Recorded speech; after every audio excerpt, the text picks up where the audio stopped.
భారత వికలాంగుల హక్కుల పరిరక్షణ సమితి మరి బుర్కచెర్ల గ్రామంలో ఏర్పాటు చేసినటువంటి ఈ జెండా గద్దె ఆవిష్కరణ కార్యక్రమానికి సభాధ్యక్షత వహించినటువంటి జిల్లా సీనియర్ నాయకులు ఉప్పునూతల నరసయ్య గారికి, అదేవిధంగా జిల్లా క్రమశిక్షణ కమిటీ చైర్మన్ జంజిరాల సుధాకర్ గారికి, విశిష్ట అతిథులుగా విచ్చేసినటువంటి జిల్లా అధ్యక్షులు గోగుల శేఖర్ రెడ్డి గారికి, అదేవిధంగా ఈ కార్యక్రమంలో పాల్గొన్నటువంటి సంఘం నాయకులందరికీ, మహిళా నాయకత్వానికి అందరికీ కూడా రాష్ట్ర కమిటీ పక్షాన పేరు పేరున ధన్యవాదాలు తెలియజేస్తూ, తెలంగాణ రాష్ట్రంలో ఏదైతే త్వరలో జరగబోయేటటువంటి స్థానిక సంస్థల ఎన్నికల్లో వికలాంగులకు గనక రాజకీయ రిజర్వేషన్ కల్పించకుండా రాష్ట్ర ముఖ్యమంత్రి రేవంత్ రెడ్డి ప్రభుత్వం ఎన్నికలకు వెళ్తే మాత్రం రేవంత్ రెడ్డి పార్టీని భూస్థాపితం చేయడమే లక్ష్యంగా ఈ బుర్కచెర్ల నుంచి పెద్ద ఎత్తున ఉద్యమాన్ని సిద్ధం చేస్తామని చెప్పేసి తెలియజేస్తూ, ముఖ్యంగా రేవంత్ రెడ్డి గారు అధికారంలోకి రాకముందు ఒకలాగా, అధికారంలోకి వచ్చినప్పుడు మరోలాగా ప్రవర్తిస్తున్నారు. వికలాంగుల సమాజానికి సంబంధించి రేవంత్ రెడ్డి గారు ముఖ్యమంత్రిగా బాధ్యతలు చేపట్టక ముందు మా కాంగ్రెస్ పార్టీ అధికారంలోకి వస్తే అనేక వేదికల్లో, అనేక బహిరంగ సభలో ఈ రాష్ట్ర ముఖ్యమంత్రి రేవంత్ రెడ్డి గారు మా కాంగ్రెస్ పార్టీ ఏ నెల అయితే అధికారంలోకి వస్తుందో అదే నెల ఈ వికలాంగుల పింఛన్లన్నిటి కూడా 6,000 రూపాయలు పెంచుతాం.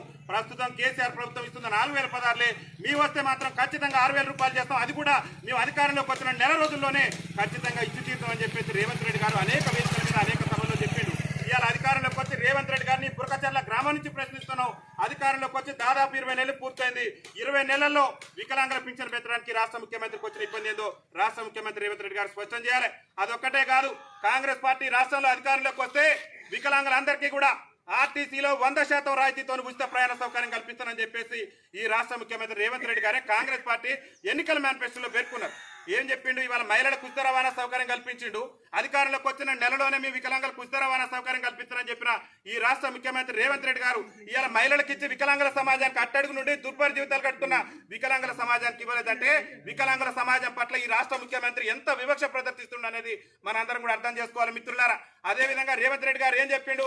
మా కాంగ్రెస్ పార్టీ అధికారంలోకి వస్తే ఖచ్చితంగా ఈ రాష్ట్రంలో వికలాంగుల బ్యాక్లాగ్ ఉద్యోగాలు భర్తీ చేస్తామని చెప్పిండు. నాడు జరిగిన తెలంగాణ ఉద్యమంలో కూడా వైకల్యాన్ని సైతం కూడా లెక్క చేయకుండా మా వికలాంగుల సమాజం ఆనాడు జరిగిన తెలంగాణ రాష్ట్ర ఉద్యమంలో కూడా క్రియాశీలక పాత్ర పోషిస్తే గత ముఖ్యమంత్రి బ్యాక్లాగ్ ఉద్యోగాలు భర్తీ చేయలేదు, మీ వస్తే ఖచ్చితంగా భర్తీ చేస్తానని చెప్పినటువంటి ఈ మాయ మాటల ముఖ్యమంత్రి నేటి వరకు కూడా వికలాంగుల బ్యాక్లాగ్ ఉద్యోగాలు భర్తీ చేసేందుకు చర్యలు తీసుకోలేదు. రేవంత్ రెడ్డి గారు గొప్పలు చెప్పే ప్రయత్నం చేసిండు. మాకు అధికారం ఇవ్వండి, మమ్మల్ని ఆశీర్వదించండి వికలాంగులు. మీ వికలాంగుల సంక్షేమ శాఖను గత ముఖ్యమంత్రి మరి మహిళా శిశు సంక్షేమ శాఖలో కలిపిండు. మేము అధికారంలోకి వస్తే అదే నెల మీకు ప్రత్యేకమైనటువంటి శాఖను చేసి మీకు ప్రత్యేక అధికారం నియమిస్తానని చెప్పిండు. రేవంత్ రెడ్డి గారు ఎక్కడ పెట్టారు? మీరు 20 నెలల నుంచి ఇవాళ మహిళలకు ఉచిత రవాణా కల్పించడం చేతనైంది మీకు, అది సంతోషం, మేము కూడా స్వాగతిస్తున్నాం. కానీ అట్టడుగు నుండి దుర్భర జీవితాలు కడుతూ బతుకు జీవుడు అంటూ కాలం వెళ్ళదీస్తున్నా మాకు ఉచిత రవాణా ఇవ్వరు. మీరు ఎన్నికల మేనిఫెస్టోలో చెప్పిన విధంగా మా హామీలు అమలు చేయరు. మీరే చెప్పారు, రేవంత్ రెడ్డి గారే కాంగ్రెస్ పార్టీ ఎన్నికల మేనిఫెస్టోలో చెప్పిండు ఈ రాష్ట్రంలో వికలాంగుల అట్రాసిటీ చట్టాన్ని సమర్థవంతంగా అమలు చేస్తాం మా కాంగ్రెస్ పార్టీ అధికారంలోకి వస్తని వాళ్ళ అభయాస్త్రం మేనిఫెస్టోలో 29వ అంశంలో రేవంత్ రెడ్డి గారే పేర్కొన్నాడు. ఈ రాష్ట్రంలో అట్రాసిటీ చట్టాన్ని అమలు చేస్తానన్న రేవంత్ రెడ్డి గారు, రేవంత్ రెడ్డి ప్రభుత్వంలోనే సీనియర్ ఐఏఎస్ అధికారిగా ఉన్నటువంటి స్మితా సబర్వాల్ వికలాంగుల సమాజానికి కించపరిచే విధంగా వ్యాఖ్యలు చేస్తే నేటి వరకు మీద ఎందుకు చర్యలు తీసుకోలేదని ఇవాళ తెలంగాణ వికలాంగుల సమాజం మిమ్మల్ని ప్రశ్నిస్తుంది. అదొక్కటే కాదు, ఇవాళ రాష్ట్ర ముఖ్యమంత్రి గారు రేవంత్ రెడ్డి పాలనలో వికలాంగుల సంక్షేమం కానీ వికలాంగుల మీద దాడులు పెరిగిపోయినాయి. అరే రాష్ట్ర ముఖ్యమంత్రి వికలాంగుల అట్రాసిటీ చట్టాన్ని అమలు చేస్తామని పిసిసి అధ్యక్షుని హోదాలో చెప్పిన ఈ రాష్ట్ర ముఖ్యమంత్రి రేవంత్ రెడ్డి గారు జగిత్యాలలో తన గోడు చెప్పేందుకు వెళ్ళినటువంటి వికలాంగుడిని కలెక్టరేట్ లోని పోలీసులతో ఈడ్చుకెళ్లేటటువంటి చరిత్ర ఈ రేవంత్ రెడ్డి పార్టీది రేవంత్ రెడ్డి. కాబట్టి మేము ఒకటే చెప్తున్నాం, రాష్ట్రంలో వికలాంగుల అట్రాసిటీ చట్టాన్ని సమర్థవంతంగా అమలు చేసే విధంగా రాష్ట్ర ముఖ్యమంత్రి డీజీపీ మరి ఉన్నత స్థాయి అధికారులతో సమీక్ష నిర్వహించి ఈ రాష్ట్రంలో వికలాంగుల అట్రాసిటీ చట్టాన్ని సమర్థవంతంగా అమలు చేయాలి. మీరు ఇచ్చినటువంటి హామీయే ఎన్నికల్లో మేము అధికారంలోకి వస్తే అదే నెల నుంచి 6,000 రూపాయలు ఇస్తానన్నారు. అప్పటి నుంచి మొదలు పెడితే ఏదైతే ఆ పెండింగ్ పింఛన్ ఉందో ఆ పింఛన్ అంతా కూడా తక్షణమే ఇవ్వాలి. అదేవిధంగా మాకు ఇచ్చినటువంటి హామీలన్నింటి కూడా నెరవేర్చాలి.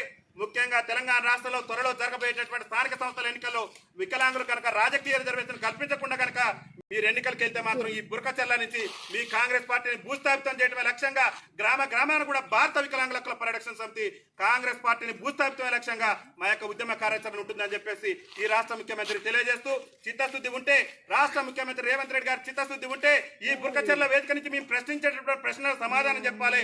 చిత్తశుద్ధి ఉంటే తక్షణమే మా పింఛన్ 6,000 రూపాయలు చేయాలి. ఇలా మహిళలకు ఇచ్చినట్టుగానే మాకు కూడా వికలాంగులకు ఉచిత రవాణా సౌకర్యం కల్పించాలి. ఈ రాష్ట్రంలో ఉద్యోగాలు లేక పీజీలు పిహెచ్డీలు చేసి ఇవాళ బతుకు జీవుడు అంటూ బజార్లలో తిరిగే పరిస్థితి మా వికలాంగులకు దాపరించింది.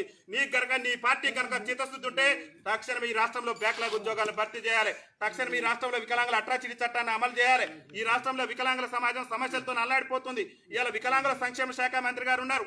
వికలాంగులకు సంబంధించి కాంగ్రెస్ పార్టీ ఏఐసిసి ఎన్నికల మేనిఫెస్టోలో కానివ్వండి, అదేవిధంగా అసెంబ్లీ ఎన్నికల మేనిఫెస్టోలో కానివ్వండి, వికలాంగులకు ఇచ్చిన ఒక్క హామీ అయినా నెరవేర్చిందా అనేది ఈ రాష్ట్ర వికలాంగుల సంక్షేమ శాఖ మంత్రి అడ్లూరి లక్ష్మణ్ గారు కూడా సమీక్ష చేయాలి. ఒక్కటంటే ఒక్క హామీ 20 నెలల పెట్టుకున్న వికలాంగుల సమాజం తిరగబెడితే నిన్ను ఇంటి బాట పట్టించడం కూడా మా చేతుల్లో ఉన్నది. ఇవాళ నిన్ను ముఖ్యమంత్రి పీఠం మీద కూర్చోబెట్టిన కూడా ఇవాళ తెలంగాణ రాష్ట్రంలో ఉన్నటువంటి 30 లక్షల మంది వికలాంగుల సమాజం నిన్ను నమ్మి నువ్వు నీ ఆయాంలో నువ్వు అధికారంలోకి వస్తే మా సమస్యల పరిష్కారం అయితే అని చెప్పేసి నీ మాయ మాటలు నమ్మి మేము ఓట్లేస్తే ఇవాళ మమ్మల్ని నట్టేడు ముచ్చేటటువంటి ప్రయత్నం చేస్తున్నాం. గత ప్రభుత్వం ఏమో దళిత బంధు అని తెచ్చింది, కానీ మా వికలాంగులు కూడా బంధు తెమ్మని చెప్పినాం. నీకు చిత్తశుద్ధి ఉంటే వికలాంగుల బంధు తీసుకురా. ఈ రాష్ట్రంలో దుర్భర జీవితాలు కడుతున్న ప్రతి ఒక్క వికలాంగునికి 15 లక్షల రూపాయల వికలాంగుల బంధు పథకాన్ని వర్తింపజేసి వికలాంగుల సమాజం యొక్క అభివృద్ధికి మీరు పాటుపడాలని చెప్పేసి విజ్ఞప్తి చేస్తున్నాం.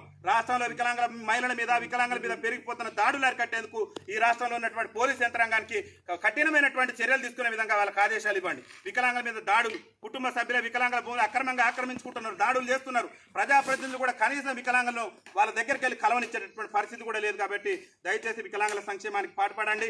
ఇవాళ ఇల్లు లేక అనేక మంది వికలాంగులు ఇవాళ అంగవైకల్యంతో బాధపడుతున్నారు. కనీసం వివాహాలు కూడా చేసుకోలేనటువంటి పరిస్థితి ఇల్లు లేక. ఇల్లు లేనటువంటి ప్రతి ఒక్క వికలాంగులు కూడా ఇందిరమ్మ రాజ్యం అని చెప్తున్నావు నువ్వు. మరి ఇందిరమ్మ రాజ్యంలో వికలాంగులకు ఇల్లేవా రేవంత్ రెడ్డి అని చెప్పేసి బుర్కచర్ల వేదిక నుంచి మేము ప్రశ్నిస్తున్నాం. ఇందిరమ్మ రాజ్యంలో నీకు చిత్తశుద్ధి ఉంటే ఇందిరమ్మ గారు కూడా వికలాంగుల సమాజానికి కొద్దో గొప్ప గౌరవించింది, కానీ నీ హయాంలో మాత్రం వికలాంగుల మీద అడుగడుగున వివక్షే. అనేకమైనటువంటి ఉదాహరణలు ఉన్నాయి రేవంత్ రెడ్డి గారు. ఇవాళ మీరు ఎంఎస్ఎంఈ పాలసీ తీసుకొచ్చారు. రాష్ట్ర ప్రభుత్వం వచ్చినాక రేవంత్ రెడ్డి గారు మీరు తీసుకొచ్చిన పాలసీలో కూడా గత ముఖ్యమంత్రి ఉన్నప్పుడన్నా మాకు రిజర్వేషన్లు ఉండే, మీరు వచ్చిన తర్వాత ఉన్న రిజర్వేషన్లు కూడా మాకు తీసేసి మమ్మల్ని అయోమయంలోకి నెట్టేర్చారు. మా వికలాంగుల సమాజాన్ని మరింత చిన్న చూపు చూపారు. కాబట్టి దయచేసి మా సమస్యలు పరిష్కరించే విధంగా చిత్తశుద్ధితో మీరు పనిచేయండి. మీ కాంగ్రెస్ పార్టీకి భవిష్యత్తు ఉంటుంది, మేము అందరం ఆదరిస్తాం. కానీ మా సమాజాన్ని మా సమస్యలు కనుక పరిష్కరించకుంటే మాత్రం నిన్ను నీ పార్టీని గద్దె దించేంత వరకు కూడా మా యొక్క ఉద్యమ కార్యాచరణ ఉంటుందని చెప్పేసి ఈ బుర్కచర్ల వేదిక నుంచి మేము తెలియజేస్తూ ఏదేమైనప్పుడు కూడా మిత్రులారా ఈ బుర్కచర్ల గ్రామంలో ఉన్న వికలాంగ సోదరులు అందరూ కూడా తెలియజేస్తున్నాం.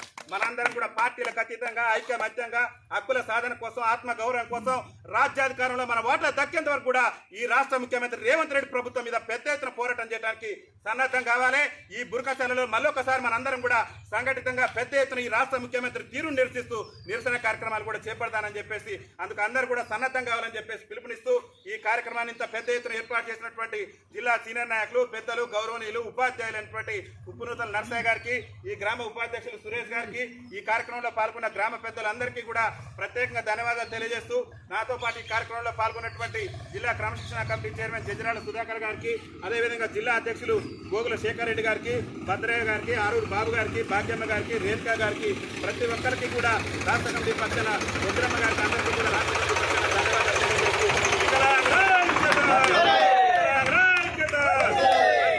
స్థానిక సంస్థల ఎన్నికల్లో వికలాంగులకు రాజకీయ రిజర్వేషన్, స్థానిక సంస్థల ఎన్నికల్లో వికలాంగులకు రాజకీయ రిజర్వేషన్,